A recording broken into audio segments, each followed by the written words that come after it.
y tú editas. Listo, pues nada, primero que todo, muchísimas gracias. Mi nombre es Luis Enrique Castro, soy coordinador de sostenibilidad de Amarillo. Llevo algo más de 7 meses trabajando en la compañía. Yo soy economista, pero en realidad llevo trabajando en temas de sostenibilidad algo más de 7 años.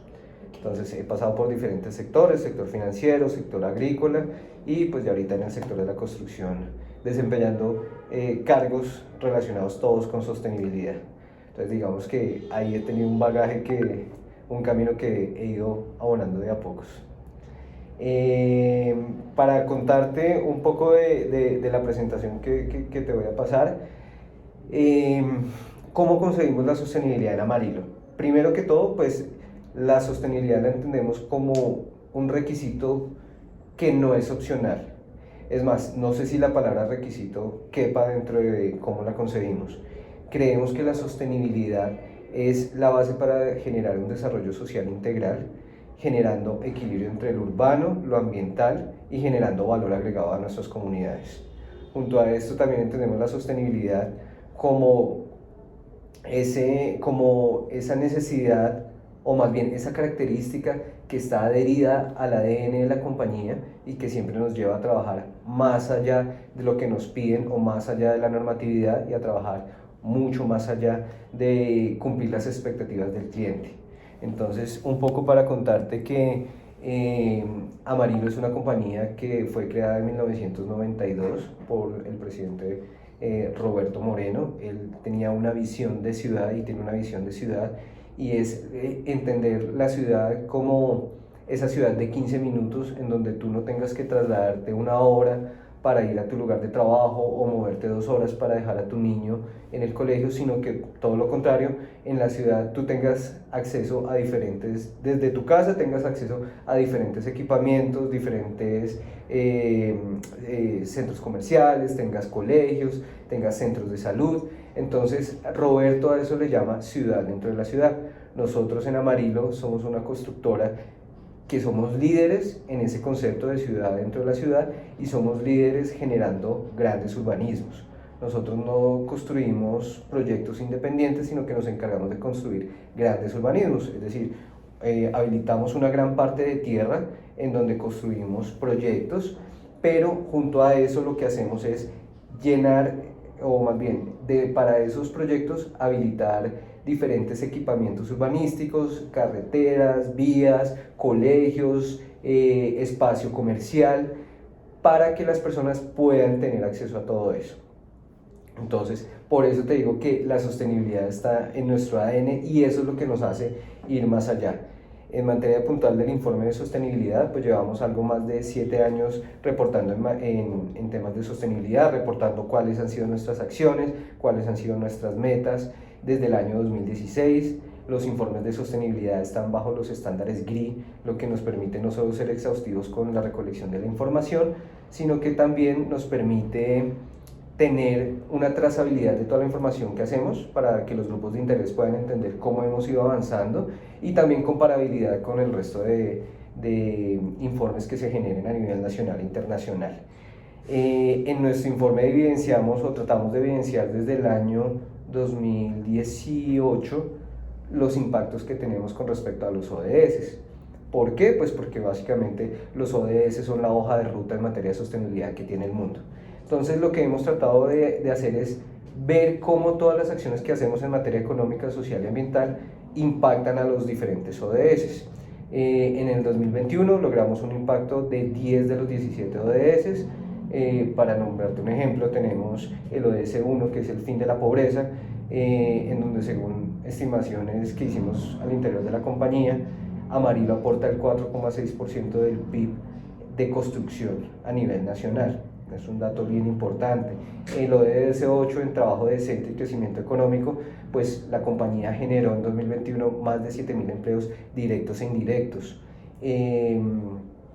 Y en el ODS 15, que esa sí fue una acción muy puntual, digamos que los otros hemos venido trabajándolos y hemos venido aportando desde que empezamos a hacer como el seguimiento, pero el 2021 sumamos un nuevo ODS, que es el ODS 15 de vida terrestres y ecosistemas, en donde por medio de un plan de compensación innovador para el proyecto de Alameda del Río, Amarillo hizo un plan de compensación para salvaguardar el bosque seco tropical, que es uno de los ecosistemas más amenazados de Colombia, en el municipio de Piojó. Entonces ahí le entregamos a la Corporación Autónoma Regional, le entregamos 62 hectáreas de terreno de bosque seco, en donde pues se halló mucha fauna, mucha flora, y pues la idea es que ese tipo de planes de compensaciones innovadores se puedan seguir replicando. Ahora, ¿qué pasa con los otros ODS que no estamos impactando? Pues estamos revisando cuáles son esas acciones que podemos hacer, que podemos generar para poder llegar a impactar cada una de las metas que tienen esos ODS. Y ahí hago un asterisco con el trabajo que hemos venido desarrollando en 2020, porque lo que creemos es que mencionar el ODS nomás, o poner solo el cuadrito del ODS, es bien importante, pero más importante aún es que nuestros grupos de interés puedan entender cómo realmente se hace el impacto y a qué meta. Es decir, entender, estamos hablando del ODS 1, sí, la meta a la que le estamos apuntando y cómo le estamos apuntando, es decir, el indicador puntual. Ese es un trabajo que entendimos que hay que hacer, y que pues desde mi llegada a la compañía con el equipo dijimos vamos a hacerlo y queremos mostrarlo en el siguiente informe de sostenibilidad, para que nuestros grupos de interés también entiendan en realidad cómo estamos llegando al ODS, y no simplemente decir, ok, le estamos pegando al ODS 1, pero el ODS tiene, si no estoy mal, tiene 6 metas y tiene varios renglones que lo alimentan. Entonces, ¿a cuál de todos estos le estamos pegando? Eso por ese lado de los ODS. En materia económica, pues contarte que la compañía está actualmente en 16 ciudades y municipios del país. Tenemos cerca de 85 proyectos activos, y que desde 1993 al 2021 hemos cumplido el sueño de más de 113.000 familias de tener vivienda propia. Y eso es muy importante porque comprar casa, comprar vivienda es una de las decisiones más importantes que existen para una familia en Colombia. Decisiones que muchas veces pasan una sola vez en la vida, o por mucho 2 o 3, dependiendo del estrato. Entonces es bien importante eso. Aquí en el componente económico, mencionarte que todo el trabajo que se hace con la cadena de suministro, todo el trabajo que se hace con nuestros proveedores, que se hace desde adentro hacia afuera, pues nos ha llevado a posicionarnos como una de las principales constructoras, como un actor relevante dentro del sector de la construcción, que para el 2021 cerramos con 11.480 unidades de vivienda vendidas. Eso quiere decir, crecimos 26% con respecto al año pasado, que eso se traduce en unos ingresos de 2.57 billones, que si tú miras esos ingresos y lo comparas con el PIB de la construcción, de ahí más o menos, haciendo unos análisis económicos, pues de ahí sale la cifra que te dije de 4,6% del aporte que nosotros hacemos a ese PIB de la construcción. Entonces es bien importante, y pues nos sentimos orgullosos de ese tipo de trabajo que hacemos entre todos.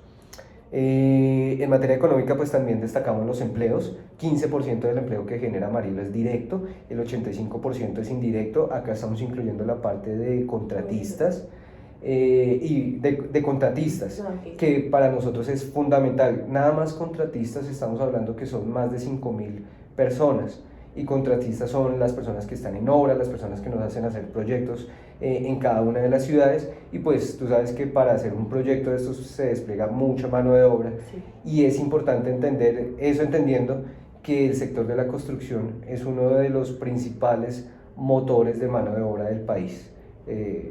Si no estoy mal, creo que fue el primero o el segundo sector que en pandemia entró con todos los protocolos, y lo tuvieron que reactivar precisamente por la fuerza que tiene en materia de mano de obra.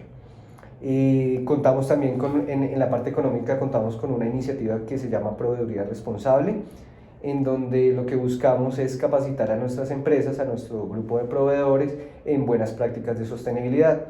Esto con el objetivo de poder cerrar brechas y poder que todos hablemos un mismo idioma, y que todos empecemos a sumar en materia de sostenibilidad. Eso por ese lado. A 2021, un dato no menor, tuvimos cerca de 2.100 proveedores. Entonces, el trabajo en materia de proveeduría responsable es bien importante. ¿Cómo funciona el trabajo de proveeduría responsable? Inicialmente el programa, porque el programa fue creado en 2019, se enfocó en pymes, pero también se enfocó en un grupo pequeño de esas pymes, precisamente por el universo tan grande que tenemos de proveedores. Entonces lo que busca es capacitar, dar diferentes capacitaciones a lo largo del año y que esas capacitaciones se traduzcan en decisiones corporativas para esas empresas. Ejemplo, se les dio una capacitación de informes de sostenibilidad. Entonces, digamos que más allá de la capacitación, la idea es hacer seguimiento y que pues ellos puedan empezar a implementar esa capacitación y puedan empezar a generar informes de sostenibilidad.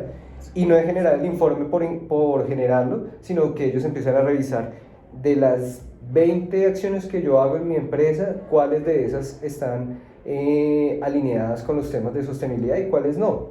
Eso es de pronto lo que está, es el trasfondo de los informes de sostenibilidad. Entonces, pues es un trabajo bien importante. Ahora, ¿qué pasa? Entendiendo el universo de Amarillo, pues capacitar un grupo de pymes, se nos queda corto el brazo con lo que queremos hacer. Ahora lo que queremos evolucionar a este programa es a una estrategia de proveeduría responsable, en donde dividamos el trabajo con grandes y el trabajo con pequeños y medianos. Es decir, con pequeños y medianos tenemos que trazar una vara y poderlo subir a todos hasta esa misma vara. Claro, para que cumplan los estándares y para que todos empiecen a hablar el mismo idioma. Pero con los grandes el trabajo es diferente, porque ellos ya llevan desarrollando iniciativas de sostenibilidad mucho tiempo. Entonces ahí lo que hacemos es una cosa, o queremos hacer, es un trabajo de learning by sharing, en donde entre todas las empresas grandes empecemos a aprender unos a otros y ese conocimiento se lo podamos replicar a las pequeñas. Está súper genial. Ese es el trabajo de proveeduría. Hacia allá queremos apuntar. Y Amarillo lo que busca es crear esos estándares que cumplan con la sostenibilidad. Busca que todos empecemos a sumar, sí. Es decir, que todos en la cadena de valor estemos conscientes de que la sostenibilidad no es una opción y que al contrario todos tenemos que sumar. Y ese es como el lema de Roberto, es siempre todos, la idea es que todos sumemos. Y si tú haces algo por la sostenibilidad desde tu casa, nosotros este año hicimos la primera semana de sostenibilidad en Amarillo, en donde lo que buscamos fue darles a nuestros empleados o a nuestros colaboradores herramientas que puedan aplicar en su casa, en su sitio de trabajo y puedan replicarla con sus vecinos. Entendiendo que lo que tú hagas en tu casa pues va a sumar, lo que tú hagas en tu trabajo claramente va a sumar a la sostenibilidad de la compañía, pero también queremos que eso mismo se haga con nuestros proveedores y que cada uno siembre su granito de arena. Eso está súper interesante porque, como me mencionas, eso hace que Amarillo, al ser una industria, ya tiene un requerimiento, o sea, es la líder y la encargada de que el resto la siga. Claro, exacto, y es principalmente porque nosotros actuamos como ese engranaje puntual más grande, en donde pues tenemos un montón de proveedores alrededor de nosotros en todas las regiones y en donde nosotros podemos decir, ok, necesitamos trabajar por la sostenibilidad, trabajemos todos por la sostenibilidad. Y eso es súper interesante porque las pequeñas y medianas empresas que son proveedores de ustedes tal vez no siguen los requerimientos sostenibles o no están como con esa ideología por el hecho pues, de que no tienen ese conocimiento o no saben cómo aplicarlo. De acuerdo. Entonces, que Amarillo como que se haga parte y como que les enseñe y como que ayude a los pequeños a crecer, es súper importante. Exacto, y esa es una tarea grande que tenemos y es precisamente hacer acompañamiento de esos pequeños y medianos. Súper chévere. En materia social, pues Amarillo siempre genera inversiones en materia social. El año 2021 tuvo una inversión de 12.267 millones. Iniciativas que manejamos, programa de acompañamiento social Paz, proyectos de beneficios comunitarios, escuela de gestores, proyectos sociales culturales y donaciones que hace la compañía de forma voluntaria. Eso es súper interesante. Sí, la fundación, perdón, qué pena. Dale. La Fundación Paz, según lo que tengo entendido, está situada como en el Caribe. No, ahí de pronto estás combinando temas. ¿Qué pasa con el Paz? El PAS es el programa que es el gran marco Sí. sobre el cual se generaron agrupaciones. Ah, ok. Entonces, el PAS es nuestra iniciativa con la que buscamos que nuestras comunidades, las comunidades que están en el proyecto, Sí. se entiendan cómo vivir precisamente en comunidad, entiendan esa responsabilidad que tienen con la otra persona. Bajo el PAS nació hace 18 años. Sí. Y se generan diferentes programas que buscan apoyarlo.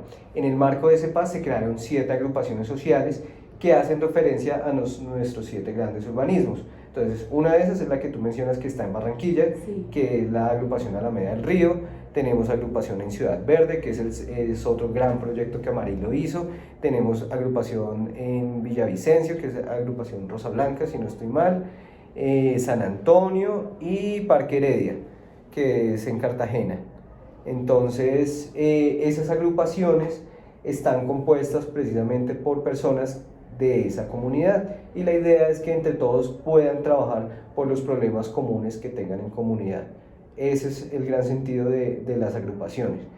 Y junto a esto, pues también hay otra iniciativa bien importante, que es la Escuela de Gestores, en donde se identifican como esas personas líderes que están dentro de esas comunidades y se les da capacitación para que ellos entiendan qué es un proyecto, cómo pueden formular un proyecto, cuál sería el objetivo del proyecto, y pues que asimismo los puedan gestionar proyectos en pro de la comunidad. Esta iniciativa de Escuela de Gestores se creó desde el 2019, si no estoy mal, y a la fecha llevamos cerca de 235 líderes formados. Súper interesante. Eso en materia social. Y en materia de construcción sostenible, que es como el eje ambiental, Sí. Pues Amarillo entiende que la parte ambiental o la construcción sostenible es la base del progreso de las ciudades. Entonces, por eso hace esfuerzos grandes en que sus proyectos estén certificados en construcción sostenible. A la fecha tenemos 11 proyectos certificados bajo distintas certificaciones. Tenemos 3 en certificación LEED, 6 en certificación EDGE y 2 en certificación CASA. Y pues desde el 2019 se gestionan cerca de un portafolio de más de 20 proyectos certificados bajo EDGE y CASA. Y pues estos proyectos, el plus es que generan ahorros en energía y agua, y pues también tienen otros componentes en materia de sostenibilidad, en materia de construcción sostenible, y que eso se busca trasladar a las personas, a los clientes que compren esos proyectos. Entonces, y pues nada más un ejemplo, y como dice Roberto, el ejemplo empieza por casa. La primera gran apuesta de la compañía en materia de construcción sostenible es el edificio corporativo. Es un edificio que está certificado, este edificio está certificado, tiene doble certificación LEED Platinum, que es la más alta en construcción y operación. El edificio tiene ventilación bioclimática, lo que hace que se reduzca el uso de aires acondicionados. En la parte de arriba tiene 78 paneles solares que nos ayudan a generar 15% de la energía que necesita el edificio. Tiene sistema de recirculación de agua, tiene sistemas de ahorro de agua, y pues para el año 2021 generamos 35% de ahorro en agua, 48% en energía, y se reutilizaron cerca de 32% de aguas lluvias que se recogen en todo el proyecto. Súper interesante. Entonces es un edificio bien interesante, es como la joya de la corona, por así decirlo, porque primero fue el primero en Colombia en tener esa certificación, y uno de los primeros en América Latina. Sí, uno de los primeros en tener esa certificación. Ya después ya le siguieron otros edificios que hoy en día, y no lo podemos desconocer, el EAN Legacy es un edificio construido también, tiene también certificación LEED, y ese tiene algo bien interesante, y es que se reutiliza, tiene un tema de reutilización de materiales de la cuna a la tumba, es decir, la reutilización se hizo en un 98%, el EAN Legacy. Entonces digamos que todo este tema de auge de construcción sostenible es bien interesante y demanda también bastantes esfuerzos, no solo de las empresas, sino también de poder explicar y poder mostrar que sí es posible aportar a la sostenibilidad desde la construcción. Seguido de eso, en materia ambiental también trabajamos en huella de carbono. Desde el 2020 la compañía ha venido trabajando en entender cómo es este proceso de huella de carbono, cómo nosotros impactamos la huella de carbono. Por eso hemos hecho varios ejercicios de medición en donde hemos entendido que durante todo el ciclo de vida de la medición de huella de carbono, pues hay una responsabilidad que nos toca a nosotros y otra responsabilidad que ya le toca a la persona que opera el inmueble, pero siempre y cuando esté en nuestra cancha, pues nosotros hacemos todo lo posible para reducir esa huella de carbono. Y nos convertimos en la primera constructora en hacer esa medición de huella de carbono en todo el ciclo de vida de un proyecto. Entonces, ¿podemos saber cuánto quedó? La medición, uy, hijo de madre, me corchas, pero digamos que lo que arrojó sí fue que en la parte inicial, en la parte de construcción, los materiales que más demandaron fueron cemento, fueron el acero, toda esa parte de construcción demandó mucha huella de carbono. Ya el resto, como se hizo en todo el ciclo de vida, digamos que, y se evaluó cuál fue la línea de tiempo de ese ciclo de vida, son 50 años, que es lo que más o menos teóricamente se tiene de un proyecto.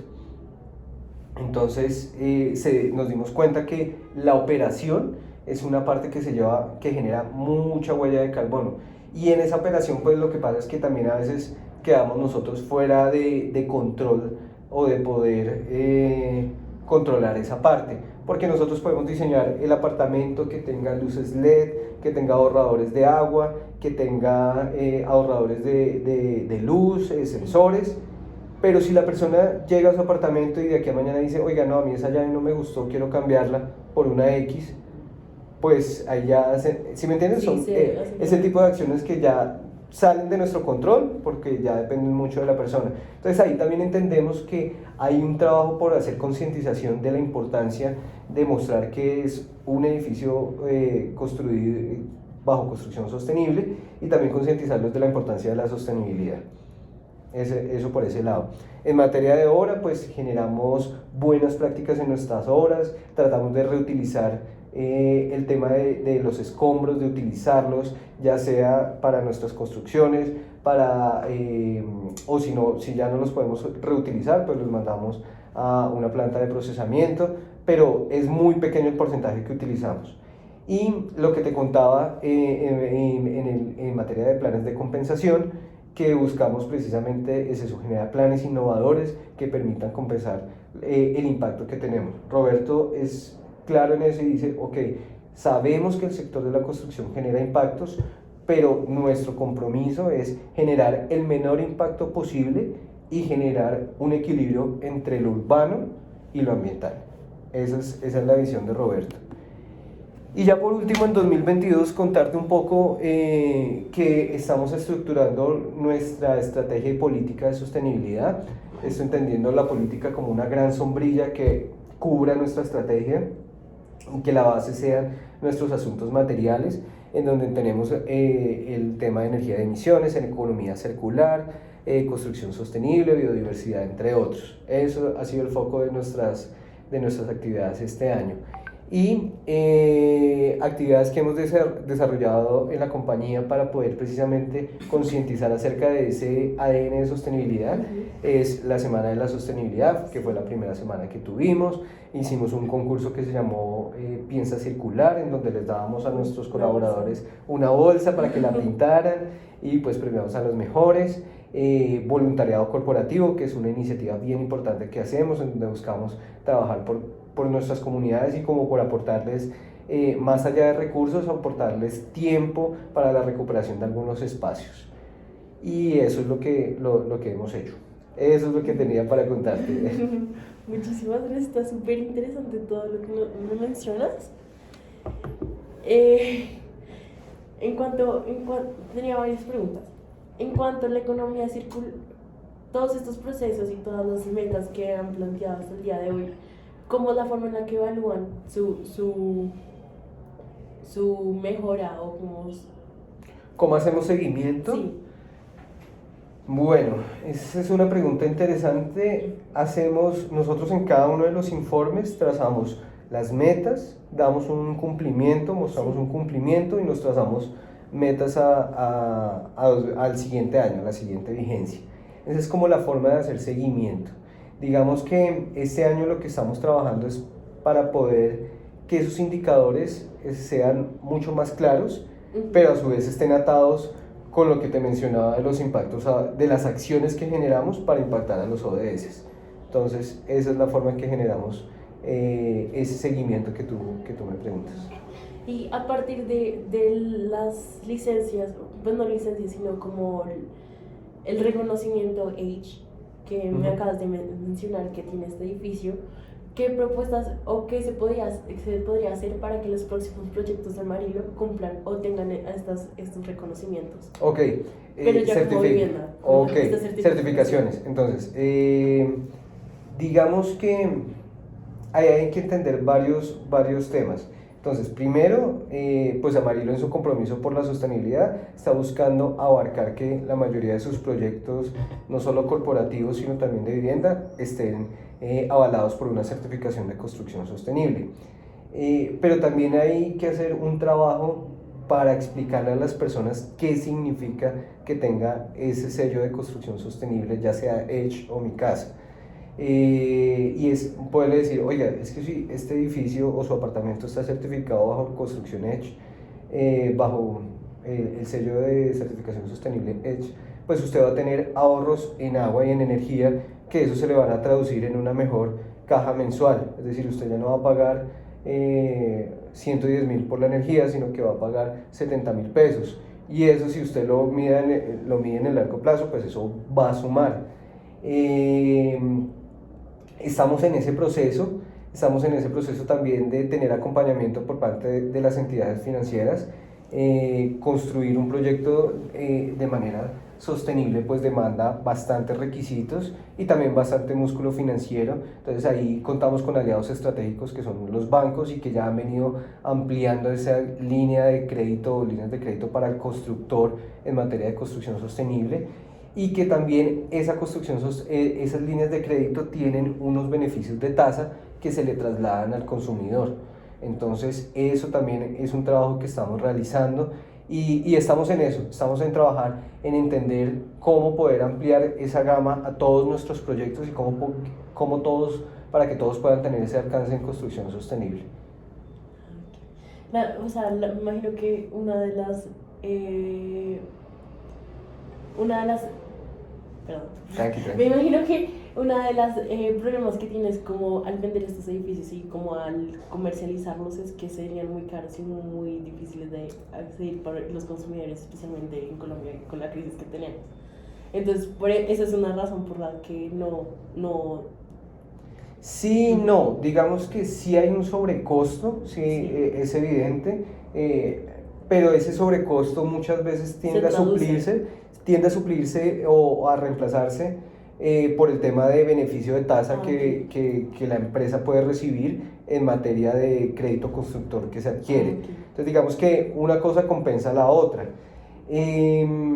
Digamos que eso es una parte que sí, es evidente que hay un sobrecosto y que esto pues finalmente lo que buscamos es no traducírselo al cliente final, sino que pues el cliente final, porque nosotros tampoco podemos vender por encima de la competencia, porque si no pues nos sacamos nosotros mismos del mercado. Sí. Entonces siempre tratamos de ser rentables, como bien los mencionas, pero también buscar ese punto de equilibrio en donde podamos cubrir todos esos costos.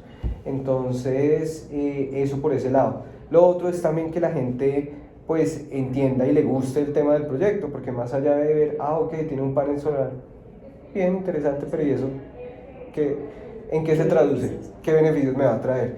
O si tenemos un panel solar en la parte común, pues eso quiere decir que el edificio o el proyecto va a consumir menos energía, va a pagar menos, la administración va a pagar menos energía por esos espacios comunes. Y en cuanto a las ODS que me mencionabas anteriormente, me dijiste que cumplían la ODS 1, 8 y 15. Aparte de esas ODS, ¿han pensado en incursionar a otra? Sí, tenemos en el mapa los 7 ODS que llegarían a faltar. La verdad es que en este momento tengo muy presentes a ustedes. Pero hay un mensaje importante y ahí te lo hablo más desde mi experiencia en materia de sostenibilidad, es que impacta, es decir, podemos decir que impactamos los 17 porque de una u otra manera se impactan, pero lo más importante es mirar a qué meta de verdad se está sumando. Es decir, los ODS están compuestos por unos objetivos, Sí, por unos objetivos específicos y por unas metas. sí, Entonces, lo más importante es evaluar a qué meta puntual se le está apuntando. Porque decir que estamos en el ODS 3 de agua, sí, porque estamos generando unos ahorros, pero yo qué estoy haciendo para que ese ODS o a la meta puntual, cómo de verdad estoy apuntando. Entonces, digamos que esos 7 ODS que nos faltan, la idea es apuntar muy bien, diseñar muy bien la estrategia de cómo le vamos a llegar a cada uno de para esos. cumplir con todos los requerimientos que hay. Sí, y para también que nuestros grupos de interés entiendan la cifra. Es decir, si yo les pongo, si yo incluyo en el informe que estoy generando ahorros, mentiras, que estoy generando del 100% de espacio público que estoy habilitando, 20% lo estoy habilitando para escuelas. Entonces ahí también aplicaría lo de la educación, pero ok, ¿y eso qué? Entonces, ¿sí me entiendes? Sí. La manera puntual es esa, y ese es el sentido de lo que estamos haciendo, no simplemente decir estamos apuntando a lo de ese, estamos apuntando a lo de ese. Sino que darle un sentido y dar a entender a los consumidores que no solamente, o sea, no tienen por nombrarlo, sino que sí están cumpliendo con los requerimientos y que hay una constante verificación de que siga cumpliéndose con estos. De acuerdo. Y me imagino que a medida que va, pues a medida de los años vas como creciendo, vas como volviendo más complejo. Sí, exacto. A medida que han pasado los años, la idea es seguir sumando a los ODS, seguir sumando a las metas, pero también ser constante, porque es decir, lo que tenemos no es cuidarlo, sino mantenerlo y mejorarlo y seguir innovando. Ese es como el objetivo y hacia allá le apuntamos. Súper interesante. Y en cuanto a los residuos que generan a partir de las construcciones y la economía circular, pues no sé si, ¿qué planes o como qué desarrollo se podría generar para disminuir esos residuos? Porque creo que son demasiados, aparte de la reingeniería y como la reutilización de los que se puedan usar. Pues fíjate que nosotros en ese sentido tenemos un camino bien avanzado en donde tenemos estandarización de todas nuestras obras, tenemos planes de estandarización en todas nuestras obras, en donde en todas las obras que tú vayas van a tener claro cómo tienen que organizar los residuos, cuáles se pueden reutilizar, cuáles no, cómo se tienen que manejar, cuáles son esas buenas prácticas en obra que deben tener, el tema de recirculación de agua, para el lavado de llantas, tema de recirculación para el lavado de canaletas, tema de recirculación de agua en la cortadora de ladrillo. Entonces digamos que ahí llevamos un camino bastante avanzado y que sacamos pecho frente a otras constructoras porque nuestras obras se destacan por eso, por la implementación de esas buenas prácticas. Y eso sí es una cosa que llevamos bien avanzadas. Digamos que lo que nos falta o ese camino que nos falta, la idea es poderlo mejorar con diferentes estrategias que se manejan ya puntualmente desde el área de SCTA, Seguridad, Salud, Trabajo y Ambiente, que son los que están involucrados directamente con las obras y con los que trabajan por hacer que nuestras obras cada día implementen mejores prácticas y vayan evolucionando. Entonces, estamos en ese camino, pero hay un camino bastante avanzado y que ahí somos pioneros, somos líderes más que pioneros, somos líderes en ese tema de manejo de residuos. Y en cuanto a los ecosistemas y el impacto ambiental que tiene la empresa,